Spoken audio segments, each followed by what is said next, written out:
Hi friends, I just got back from a trip to Utah and it was fantastic and beautiful, and I worked very hard. My mission there was to follow around a group of photographers that was part of an event called the Photography Decathlon, and I was tasked to film them and shoot documentary style video, which is where my background lies.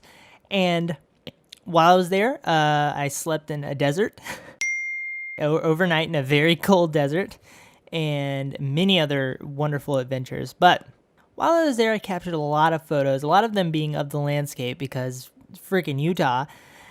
But I did capture 3 photos that happened to have strangers in them.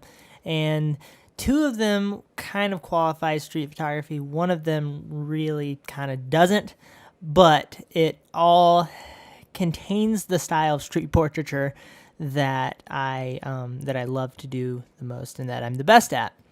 Today I wanted to talk about those 3 photos and kind of break them down and hopefully pull some value from them. So here's the first one.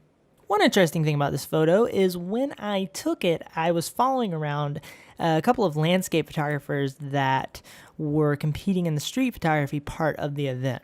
Now, if you've ever seen landscape photographers try to do street photography, it is a very amusing experience.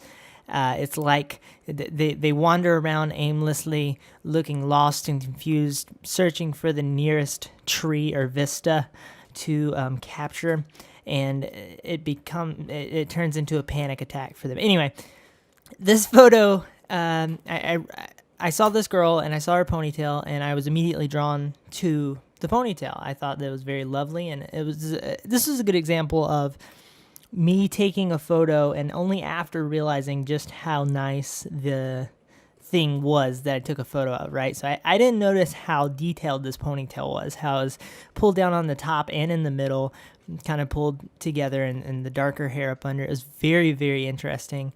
And I noticed that after the fact. What I love about this photo is it's just a good standard, well-compositioned street portrait. I like the colors on it. I like the light in it. It feels really nice. I interacted with her really quick. Fun fact, when this was happening, somebody drove up. I'm assuming it was her mom or somebody. And I had to quickly take this picture and let her go. And so I told her, just 1 second. I had to take the picture. I had to work through that process really quick with her. And then I let her go. But overall, I think what we can take from this photo is always, what you can take from all of these photos that I'm going to be talking about today is always be ready to take a good portrait. I was very much focused on filming. I had a shoulder mount. I had a mic on top of the camera, and I whipped the shoulder mount off of the camera really quick. I don't even think I took the mic off, and just said, "Hey, can I take your photo?" And this is what came out of it, and I'm very happy with the end result. It's a good, solid street portrait, I think. This was taken in Provo, Utah.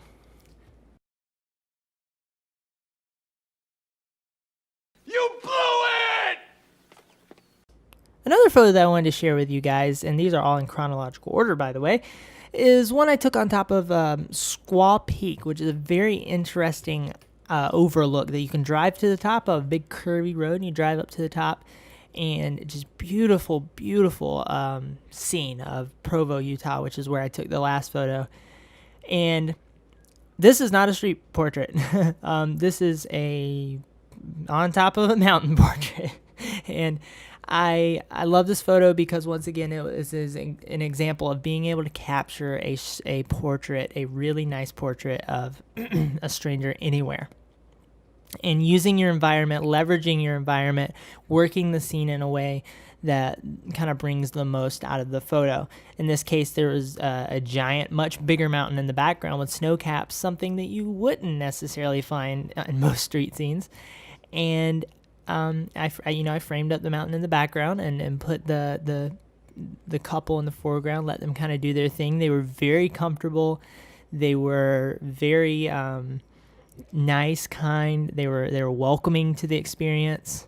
This photo is a good example of a scene that I've come across many different times in one way or another, and it would have been very easy for me to make some sort of excuse to not take the photo, to not approach the people. In this case, I was filming. I'm on the mountain. I'm not in the right mindset. It's not the street. I have to pay my taxes. My stomach hurts. I don't know. So be prepared. Be prepared, and these photos will present themselves, and you feel lovely after you decide to take them, and you go, man, that was a great freaking shot. The third photo I want to share with you guys is one that I captured in the Charlotte airport while I was waiting for my connecting flight. We had about a 2-hour layover, and I decided I'm going to go try to find some sort of shot of a person. I just wanted to get something nice. I didn't necessarily want to walk up to anybody. I just wanted to find a nice shot of people going about their traveling experience. So I started wandering through the airport, and I came up on Concourse A, I believe it was. There are certain parts of any airport that are nicer than other parts. This was a very nice part of the Charlotte airport. There was a big open window. You could see planes landing. You could see the city in the distance. You could see the sun coming up over the city. It was the most beautiful. Oh, there was a plane hanging from the ceiling. It was beautiful. I'm walking around taking pictures, and I see this guy sitting in beautiful clothing, and the light is coming through and hitting his face just perfectly.